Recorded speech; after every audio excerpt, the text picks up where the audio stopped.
KPK siap kuliti Anies Baswedan yang ini potensi 152,5 miliar rupiah. Ditulis oleh Anto Cahaya di simwar.com. Jika kita perhatikan, KPK sekarang terlihat luas dan makin pede menyasar APBD DKI Jakarta yang sedari awal terkesan digunakan bancaan. Sebetulnya, dari dulu tak harus sekelas pengamat bahkan masyarakat awam pun sering berteriak namun serupa menerpa angin saja. KPK saat itu seperti tutup mata tutup telinga.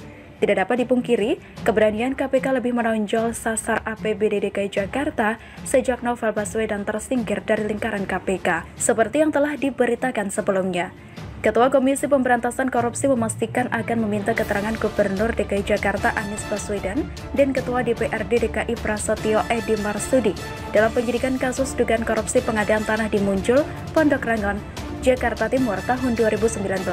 Ketua KPK Firly Bahuri menyatakan, anggaran pengadaan lahan di DKI termasuk di Muncul bersumber dari APBD yang dibahas dan ditetapkan pemerintah provinsi atau Pemprov dan DPRD DKI. Terkait program pengadaan lahan tentu dalam penyusunan program anggaran APBD DKI, tentu Gubernur DKI sangat memahami. Begitu juga dengan DPRD DKI yang memiliki tugas kewenangan menetapkan RAPBD menjadi APBD bersama Pemda DKI mestinya tahu akan alokasi anggaran pengadaan lahan DKI. Jadi, tentu perlu dimintai keterangan sehingga menjadi terang benderang, ujar Firly dalam keterangan pers pada Senin 12 Juli. Ex-Kapolda Sumatera Selatan itu berjanji, KPK akan mengungkap semua pihak yang diduga terlibat, baik dari kalangan legislatif dan juga eksekutif. Komisi Anti Rasuah bakal mendalami semua informasi untuk mengungkap hal tersebut, sebab kerugian negara yang ditimbulkan dari praktik rasuah pengadaan lahan ini mencapai 152,5 miliar rupiah tersebut. Anggaran pengadaan lahan sangat besar kerugian negaranya, jadi siapapun pelakunya yang diduga mengetahui ataupun diduga terlibat dengan bukti yang cukup, KPK tidak akan pandang bulu, tegasnya. Kini, penyidik KPK masih bekerja mengumpulkan bukti untuk membuat terang perkara ini sekaligus menetapkan tersangka baru. Diingatkan Firly, komisinya bekerja dengan dasar kecukupan bukti. KPK tidak boleh menetapkan tersangka tanpa bukti yang cukup. Kemudian, setiap tersangka memiliki hak untuk mendapatkan pemeriksaan dengan cepat dan segera diajukan ke peradilan. The Sunrise and the Sunset Principle harus ditegakkan. Beri waktu KPK bekerja, pada saatnya KPK pasti akan menyampaikan ke publik. Terima kasih, tandas Firly. KPK menetapkan 5 tersangka dalam kasus dugaan korupsi pengadaan tanah di Muncul, Kelurahan Pondok Rangon, Kecamatan Cipayung, Jakarta Timur tahun 2019. Kelimanya adalah mantan Direktur Perusahaan Umum Daerah Pembangunan Saranajaya Yori Cornelis, Wakil Direktur PT Adunara Propertindo Anja Rontowini, Direktur PT Adunara Propertindo Tommy Ardian, Direktur PT Aldira Berkah Abadi Makmur Rudi Hartono Iskandar, serta PT Adunara Propertindo sebagai tersangka korporasi. KPK menduga pelaksanaan pengadaan tanah dimuncul oleh Perumda Saranajaya dilakukan dengan tidak sesuai prosedur. Antara lain, tidak adanya kajian kelayakan objek tanah, tidak dilakukan kajian apresial dan didukung kelengkapan persyaratan sesuai dengan peraturan terkait. Kemudian, beberapa proses dan tahapan pengadaan tanah juga dilakukan tidak sesuai SOP, serta adanya dokumen yang disusun secara big deal, serta adanya kesepakatan harga awal antara pihak Anja Rontowini dan Perumda Saranajaya sebelum proses negosiasi dilakukan.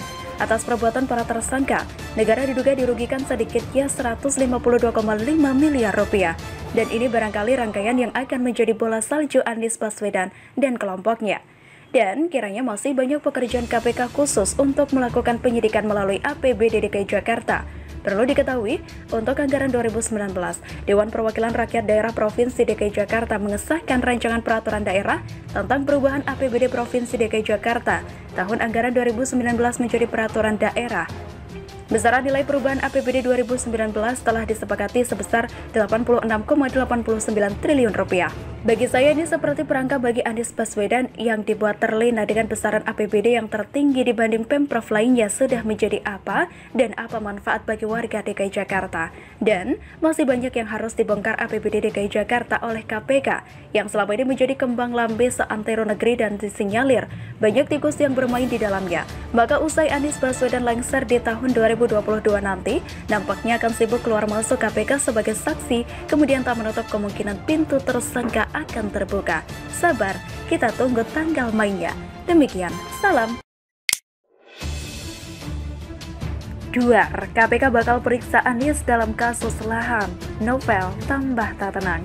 ditulis oleh Niha Alif di siwar.com. Pasca dibersihkannya gerombolan pengosong khilafah di tubuh Komisi Pemberantasan Korupsi, kini lembaga ini pun semakin bernyali. Perlahan tapi pasti kita harapkan tak ada lagi kasus tebang pilih yang dimainkan KPK. Indikasinya adalah mengusut dugaan-dugaan korupsi yang telah banyak dilaporkan di ibu kota. Jangan sampai kerusakan di sekitar Monas, terganjalnya normalisasi sungai dan banyak proyek kelebihan bayar tak diusut sama sekali. KPK baru jagoan kalau bisa mengusut kasus besar di semua kalangan. Bukan hanya tingkat bupati di pedalaman. Firly rupanya butuh banyak waktu untuk memetakan para pengkhianat di KPK. Tapi, nyatanya ia telah bergerak membawa lembaganya ke arah yang benar. Kita tak perlu lagi disuguhi drama KPK menyasar orang-orang pemerintah. Tapi lembek ke sepupu mantan penyidik KPK. Bahkan sempat heboh kasus suap dan maklar kasus oleh penyidik KPK. Bagaimana rakyat mau percaya penegakan korupsi kalau nyatanya yang bersih-bersih ikut menikmati? Kita buktikan dengan revisi undang-undang. Lembaga ini kembali pada awal mula visi misi pembentukannya. Jangan ada lagi ketidakadilan dalam pemberantasan korupsi. Sebelumnya, diberitakan dari wartaekonomi.com, Komisi Pemberantasan Korupsi akan diperiksa dan meminta keterangan Gubernur DKI Jakarta, Anies Baswedan, dan juga anggota DPRD DKI Jakarta soal alokasi anggaran pengadaan lahan muncul Pondok Rangon Cipayung, Jakarta Timur, DKI Jakarta tahun 2019. Ketua KPK Firly Bahuri mengatakan pihaknya akan mengungkap semua pihak yang diduga terlibat, baik dari kalangan legislatif maupun kalangan eksekutif. Anggaran pengadaan lahan sangat besar kerugian negaranya. Jadi siapapun pelakunya yang terlibat dengan bukti yang cukup, kami tidak akan pandang bulu, ujar Firly pada Minggu 11 Juli. Menurut Firly, dalam penyusunan program anggaran APBD DKI, Gubernur DKI dianggap sangat memahami. Begitu juga koleganya di DPRD DKI yang memiliki tugas kewenangan menetapkan RAPBD menjadi APBD. Mestinya tahu akan alokasi anggaran pengadaan lahan DKI, jadi perlu dimintai keterangan sehingga menjadi terang benderang, terang Firly. Karena sambung Firly, KPK bekerja dengan bukti yang cukup dan kecukupan bukti. Untuk itu, dijelaskan Jenderal Bintang 3 Polisi itu mengatakan bahwa KPK harus bekerja mencari dan mengumpulkan bukti guna membuat terangnya peristiwa pidana dan dengan bukti-bukti untuk menemukan tersangka. KPK menjunjung tinggi asas-asas tugas pokok KPK dan menghormati HAM. Tidak boleh menetapkan tersangka tanpa bukti yang cukup dan setiap tersangka memiliki hak untuk mendapat pemeriksaan cepat dan segera diajukan ke peradilan. The Sunrise and the Sunset Principle harus ditegakkan, pungkas Firly. Dalam perkara ini, KPK telah menetapkan 5 tersangka, yaitu Yori Cornelis atau YC, selaku Direktur Utama Perusahaan Umum Daerah Pembangunan Saranajaya, Anja Runturniwe atau AR, selaku Wakil Direktur PT Adonara Propertindo, Tommy Adrian atau TA, selaku Direktur PT AP, Rudi Hartono Iskandar atau RHI, selaku Direktur PT Aldira Berkah Abadi Makmur, dan tersangka korporasi yaitu PT AP. Akan tetapi, untuk tersangka Rudi hingga saat ini belum ditahan penyidik karena Rudi terkonfirmasi positif COVID-19. Dalam konstruksi perkara Perusahaan Daerah Pembangunan Saranajaya yang merupakan badan usaha milik daerah atau BUMD, Provinsi DKI Jakarta yang bergerak di bidang properti tanah dan bangunan bekerja sama dengan salah satu perusahaan pengadaan tanah, yakni adalah PT AP. Pada 8 April 2019, disepakati dilakukan penandatanganan pengikatan akta perjanjian jual beli di hadapan notaris yang berlangsung di kantor PDPSJ antara pihak pembeli yaitu Yori dengan pihak penjual yaitu Anja. Selanjutnya masih di waktu yang sama, Yori langsung melakukan pembayaran sebesar 50% atau sekitar sejumlah 108,9 miliar rupiah ke rekening bank milik Anja Runtuwene pada Bank DKI.